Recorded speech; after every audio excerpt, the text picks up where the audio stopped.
America is not in a political, gender, or border crisis.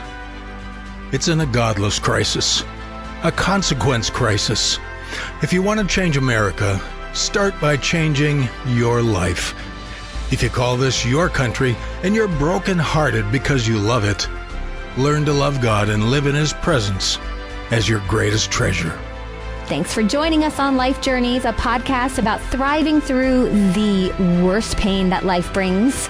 With global initiatives threatening big changes to our way of life, we're going to need to activate Jesus' words about mountain-moving faith. Words That Work is the ongoing series on life journeys that is rooted in releasing revelational words of faith that will work every time and with everyone. It's about moving the mountains that keep us from the presence and goodness of God. It's about defining our life purpose and identity through encountering Him until we have the power to move the obstacles that are destroying our liberty and hope. Jeremiah makes the statement, "The prophets prophesy falsely, and the priests bear rule by their means, and my people love to have it so. And what will you do in the end thereof?" He says, "Your sins have withheld good things from you." For lack of consequences for our actions, we live in a nation that is suffering, not because of a lack of gun control, but because of a lack of self-control. Gun control is like the man doing a rain dance, and then when he gets wet, he says, "Oh, nuts, it's raining." Gun control is merely enabling the loss of self-control in America by trying to put Band-Aids on real consequences. Nearly every day I get hammered by atheists who say so many foolish things to try to trigger Christians. They're denying God because of their self-confessed superior intelligence. Yet trying to define and validate God by human intellect and science is like expecting a toddler to validate quantum physics. It's impossible.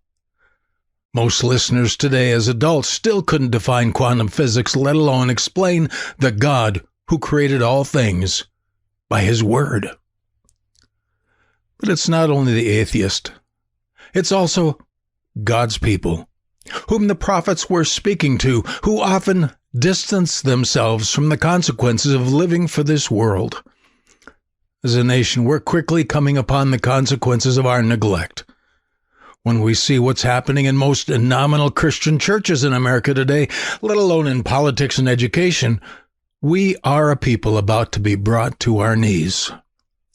See the smoker dying of lung cancer who greatly laments not quitting. See the man who wouldn't stop seeing his secret lover only to realize too late that he was cheating on his children as well as his wife, and now he's alone. Consequences. If I could go back in time and talk to my younger self, I'd say, fear God, love more, and worry less. Jeremiah says, "O foolish people and without understanding, which have eyes and see not, which have ears and hear not. Fear ye not me, saith the Lord? Will you not tremble at my presence?" Yet, in the face of a nation and a Christian church that doesn't fear ultimate consequences and merely live their lives by feelings, intellect, and victim's mentality, God is going to allow America to come down hard to bring this nation to its senses before it's eternally too late. One of the most unloving things He could do is to be an enabler. Any man or woman who will not heed the message of the fear of the Lord and seek to find His comfort in the love and mercy of God instead of in materialism, education, and activism is going to be eternally like that smoker lying in hospice. The atheist will still complain. He's like the one who blames the prison system for abusing a man's freedom. Listen, I heard the other day that 80% of the people in prison have lived at one time or another in foster care. They have come from broken families. I was a chaplain at one time for a college football team that was number one in the nation on offense and defense in their division. I asked them how many came from broken homes. Every single hand went up. It was the same team that the night before a divisional championship game partied hard and had to be benched by their coach. And they lost the game. Of course, America today would call it the coach's fault, or they'd blame the alcohol. The problem in America is not gun control. It's self-control. Families are broken because men are getting women pregnant, but not committing to them for the rest of their lives as they should. It takes a mother and a father who have learned to love each other to make America great again, not political action figures. Immorality has broken our nation, and anyone who proclaims the presence of the Lord is called a lunatic. I can't tell you how many times I'm blasted every week for simply trying to encourage people in their faith. As long as it's considered normal lifestyle to have sex outside of marriage, families will remain broken and the children of neglect will continue to grow up with a criminal, self-centered mindset. It is time that we stopped enabling this by putting band-aids on people's behaviors so they can continue to live like moral criminals. It destroys a society all by itself. And as long as atheists and carnal, nominal Christians in this country promote sin in the name of living with our rights, we're going to continue to slide downhill into an abyss. Little Johnny, who's acting out in school because he has no dad, and the school is now telling him to explore his gender, doesn't need an education nearly as much as he needs a loving mother and father who know how to control themselves and create peace in the home. But we don't live in light of consequences. We live in the darkness of what we think our rights are. But the scriptures say, what are you going to do in the end thereof? What are you going to do when God visits for this? What will we do when we've built bigger barns and suddenly we have to give an account? Not for our bank account, but for what we have done with our souls. Moses said, oh, that they were wise, that they understood this, that they would consider their latter end. We're living in the time of a judicial, political insurrection. It's not so much that our former president is such a great guy, but it's that our basic freedoms of speech, of dissent, of debate, and of discussion is being completely destroyed. But lest anyone think we need to overturn this nation with civil war, understand that God is allowing this for a reason. The trial is not about the trial, either in your personal life or in the trial in New York City that just concluded.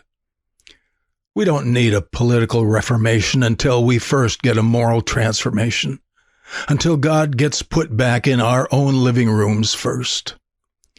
Then we can put him in the classroom, the courtroom, and the conversations about abortion, gender identity, and immigration. Jeremiah said, shall I not visit for these things, saith the Lord? Shall not my soul be avenged on such a nation as this? At the end of our lives, we're not going to stand before Congress, the Supreme Court, or the President. Neither are we going to give an account of our money, our careers, or how we voted. We're going to be assayed by heaven, and what we do today, regardless of our right to privacy, will determine what will happen in the end. God's not forcing us. He wants hearts who want him, not hearts who are chained to follow him by force. If Israel, God's first chosen people, were conquered by Babylon, then the Roman Empire, and then endured the Holocaust, and now the hatred of the world, do you really think he's going to let his church off the hook for allowing immorality to go unchallenged today? There's going to be a consequence for neglecting our souls and our calling. Jeremiah said, a horrible and shocking thing has happened in the land. The prophets prophesy lies. The priests rule by their own authority, and my people love it this way. But what will you do in the end? We have too many so-called faith people who emphasize faith to be blessed in this life, not realizing that faith is not a confession so much as it's a consecration to become what God wants us to become, lovers of him and mankind as he loved us. If we've lived our lives trying to use faith to gain something, how are we going to stand in faith to give our very lives for the sake of others? Faith that seeks personal blessing instead of to be a blessing will fail in the time of visitation. Ezekiel said, "Can your heart endure, or can your hands be strong in the days that I shall deal with you? I, the Lord, have spoken it, and will do it." Listen carefully. The paradigm shift from living for oneself and from defining God and the purpose of man by one's selfishness to instead living for the glory of God is a major challenge that will take every ounce of a man's determination to find God's favor. Living in and for the love of God in all honesty will cause a person to take a very daunting look at himself. As he seeks to get fully right with God and man, his demons that have troubled him all his life will come out of the woodwork to try to discourage him and stop him. This is not a religious formula that can find resolution on a Sunday morning at an altar. It's a lifelong commitment to learn to live the life of Jesus in exchange for surrendering one's own life. For lack of that in America today, the problem within the political, educational, moral arenas of the country finds its beginnings not in the liberal universities, but in the liberal hearts and minds of Christians who have compromised away their power for a form of godliness that doesn't work to change nations, cities, or even families. We can't do it with programs. And we are about to experience the declarations of the Son of God as he spoke to the 7 churches of Asia Minor in the opening chapters of the book of Revelation. If you want to change America, start by changing your life. Praying for revival isn't about praying for your neighbor sitting next to you in the pew. It's about praying to find God in your own life. Change your living room. Change your heart's desires. Look at your clock and your calendar and learn where your treasure truly lies, and change it by embracing the consequences while you still can. Find the fear of the Lord for the things you've let slip, and then find the love and mercy of God to help you change. If you call this your country, and you are brokenhearted because you want to love it again, learn to love God and live in His presence as your greatest treasure. Then you'll have something to give America again. Like the soldiers of the greatest generation, give your life for your God, and you'll give your life for your family and your nation. A horrible and shocking thing has happened in the land, and it happened on your watch. Only when God truly is the greatest thing in our lives, and we've proven it by our clock, our calendar, and our living room, will we be able to find the life, liberty, and happiness that makes us great. I've had to live this message myself for the last 4 years plus. It's been an intense battle as I've faced myself and found myself greatly wanting. In light of the fear of the Lord, I've desperately battled to find His love and mercy in the truth of what He wants me to become. I've been reduced to Jesus as my only reason to want to get up in the morning, to endure the pain within and without, and to find His glory and presence. I've second-guessed myself 1,000 times as He has rooted out all trust in myself to simply rest in His amazing grace. What's coming for you may take a few more months or years yet, but it's coming, and the only respite from the battle will be the voice of God ringing in your soul. You'll feel His hand rest under your chin and gently pull your face upward to keep your eyes firmly fixed on Him.